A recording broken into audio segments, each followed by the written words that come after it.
এবার এই আলু মাখার উপরে এই ব্যাটারটা দিয়ে দেবো।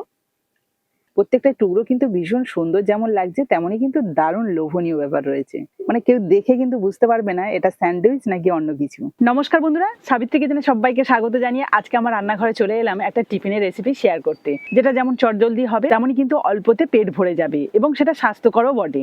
আপনারা শুরু থেকে শেষ অবধি ভিডিওটা দেখবেন, আশা করি ভালো লাগবে। আর ভালো যদি লাগে তাহলে প্লিজ একটা লাইক করে বন্ধুদের সাথে শেয়ার করবেন। তাহলে চলুন আজকে রেসিপিটা শুরু করি। আজকে যে জলখাবার বা টিফিনটা বানাবো তার জন্য আমি নিয়ে নিয়েছি 1 বাটি চালের গুঁড়ো। আর এটা কিন্তু সম্পূর্ণ আতপ চালের গুঁড়ো। বড় একটা গামলার মধ্যে ঢেলে নিচ্ছি। আর ওই একই বাটি মাপে দিয়ে দিচ্ছি হাফ বাটি সুজি, দিয়ে দিচ্ছি প্রায় 3 চামচ মতো টক দই। আমি ওই বাটি ধুয়েই কিন্তু 1 বাটি জল এখন দিয়ে দিলাম। এবার দিয়ে দিচ্ছি হাফ চামচ সাদা জিরে আর দিচ্ছি পরিমাণ মতো নুন। দেখুন 1 বাটি জল দিয়েছি আর সেই জলটা কিন্তু সম্পূর্ণ টেনেও নিয়েছে। আরও জল লাগবে, তার জন্য আরও 1 বাটি জল দিয়ে দেবো। এবারে ব্যাটারের থিকনেসটা আপনাদের একটু দেখিয়ে দিই। এই দেখুন একদম স্মুথ একটা ব্যাটার তৈরি করে নিয়েছি। চলুন এবারে এই ব্যাটারটাকে সাইডে রেখে আমি একটা আলু মাখা রেডি করে নিই। তার জন্য উনুনটা ধরিয়ে নিচ্ছি, বসিয়ে দিচ্ছি একটা কড়াই। কড়াইয়ের মধ্যে দিচ্ছি অল্প একটু তেল, দিয়ে দিচ্ছি সামান্য একটু সাদা জিরে, অল্প একটু পেঁয়াজ কুচি। খুব লাল করে ভাজার দরকার নেই, এরকম হালকা ভাজলেই হবে। এবার দিয়ে দিচ্ছি অল্প একটু মটরশুঁটি। মটরশুঁটিগুলো বেশ হালকা করে নেড়েচেড়ে নিয়েছি, মানে ভেজে নিয়েছি একটু। এবার দিয়ে দিচ্ছি একটা কাঁচা লঙ্কা কুচি।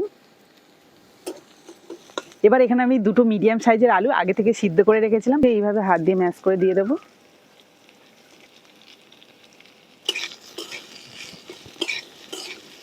এবার এর মধ্যে দিয়ে দেবো কিছু শুকনো মশলা। প্রথমেই দিয়ে দিচ্ছি স্বাদ মতো নুন, সামান্য একটু কাশ্মীরি লঙ্কার গুঁড়ো কালারের জন্য, সামান্য একটু হলুদ গুঁড়ো আর দিয়ে দিচ্ছি জিরে গুঁড়ো। ভালো করে মিশিয়ে নেব। সবশেষে অল্প একটু ধনেপাতা কুচি ছড়িয়ে নামিয়ে নেব।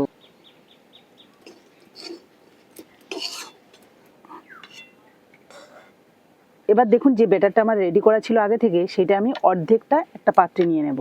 2টো ব্যাটারের মধ্যে থেকে একটা ব্যাটার নেব আর তার মধ্যে দিয়ে দেবো এই যে 1 প্যাকেট ইনো নিয়েছি এর অর্ধেকটা, আর বাকি অর্ধেকটা কিন্তু পরে ব্যবহার করব। দেখতে থাকুন। এই দেখুন একদম অর্ধেকটা পরিমাণে দিয়ে দিলাম, ভালো করে মিশিয়ে নেব। এবার এই জলখাবারটাকে রেডি করার জন্য আমি এই যে একটা পাত্র নিয়েছি, এর মধ্যে একটুখানি তেল ব্রাশ করে নিই। প্রথমে অল্প একটু সাদা তেল ব্রাশ দিয়ে ভালো করে চারিদিকে লাগিয়ে নেব। এবার যে ব্যাটারের মধ্যে আমি ইনো মিশিয়ে রেখেছিলাম সেটাই দিয়ে দেবো। এবার এই ব্যাটারটাকে আমি স্টিমে দেবো, তার জন্য কড়াইয়ের মধ্যে কিছুটা জল দিয়েছি। এবার একটা বাটি বসিয়ে দিচ্ছি, আর একটু জল লাগবে, মানে বাটিটা যাতে জলে ডুবে থাকে তেমনভাবেই দিতে হবে। ব্যাস, এবার এই পাত্রটা বসিয়ে দেবো। উপর থেকে দিয়ে দিচ্ছি একটা ঢাকনা। 5 মিনিট মতো ঢাকা দিয়ে রেখেছিলাম, ঢাকনাটা খুলে নেব। মাঝখানে একটুখানি বেশি জল দিয়েছিলাম কারণ অল্প হয়ে গেছিলো জলটা, যেহেতু আমি মাটির উনুনে বা কাঠের জালেই রান্নাটা করছি, তাড়াতাড়ি কিন্তু জলটা শুকনো হয়ে গেছিলো। তো যাই হোক, ওপরটা দেখুন খুব সুন্দরভাবে সেট হয়ে গেছে। এই দেখুন হাতে লাগছে না। এবার আমি এই পাত্রটাকে তুলে নিচ্ছি। চারিদিকটা খুব ভালোভাবে টমেটো কেচাপ লাগিয়ে নেব, এতে করে কিন্তু এই টিফিনটা খেতে দারুণ লাগবে। খুব ভালোভাবে কিন্তু কেচাপটা লাগিয়ে নিলাম।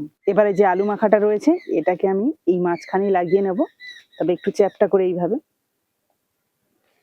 মানে যেমন ভাবে টমেটো কেচাপটা লাগিয়েছি ঠিক তেমন ভাবেই এই যে হাত দিয়ে চেপে চেপে কিন্তু চারদিকটা সমান করে নেব। আলু মাখাটা দেখুন খুব সুন্দর করে লাগিয়ে নিয়েছি। এবার যে হাফ ব্যাটারটা রেখেছিলাম তার মধ্যেই অর্ধেক যে ইনোটা রেখেছিলাম সেটা মিশিয়ে নিচ্ছি। এবার এই আলু মাখার উপরে এই ব্যাটারটা দিয়ে দেবো। একইভাবে কিন্তু এই ব্যাটারের বাটিটা এর মধ্যে বসিয়ে দিচ্ছি। ওপর থেকে ঢাকনা দিয়ে দিচ্ছি।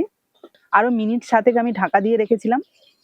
এবার ঢাকনাটা খুলে নিচ্ছি, আর এখন কিন্তু আঁচটাকে পুরোপুরি নিভিয়ে দিয়েছি। এবার দেখুন একটা কাঠি নিয়েছি, এবার এটা দিয়েই চেক করে নেব ঠিকঠাক হয়েছে কিনা। এই দেখুন এর গায়ে কিন্তু একটুও লাগছে না, একদম পরিষ্কারভাবে কাঠিটা চলে এলো, মানে পারফেক্ট ভাবে কিন্তু সেট হয়ে গেছে। এবার এই পাত্রটাকে নামিয়ে ঠান্ডা করে নেব। দেখুন ভালোভাবে ঠান্ডা হয়ে গেছে। এবার আমি 4 সাইড থেকে একটা ছুরির সাহায্যে ছাড়িয়ে নেব। এই দেখুন খুব ভালোভাবে কিন্তু ছাড়িয়ে নিলাম। আর এই কাজটা কিন্তু সম্পূর্ণ ঠান্ডা হলেই করতে হবে। এবার আমি এখানে উল্টে দেব।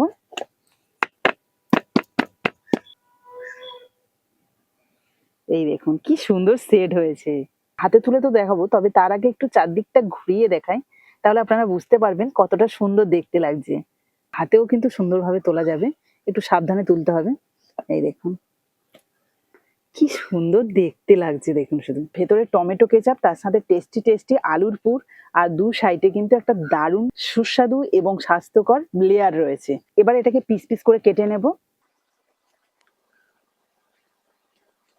এখানে কিন্তু এটাকে ট্রায়াঙ্গেল শেপে কেটে নিয়েছি, আপনারা চাইলে আপনাদের পছন্দ মতো শেপ দিয়ে দিতে পারেন। এবার এক পিস তুলে আপনাদের দেখাই।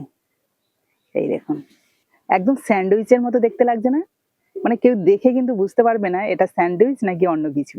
আর এটা যে কতটা স্পঞ্জি হয়েছে, এই দেখুন দেখে বুঝতে পারছেন, জালিদার তো রয়েছে, আপনারা দেখেই বুঝতে পারছেন কতটা জালিদার।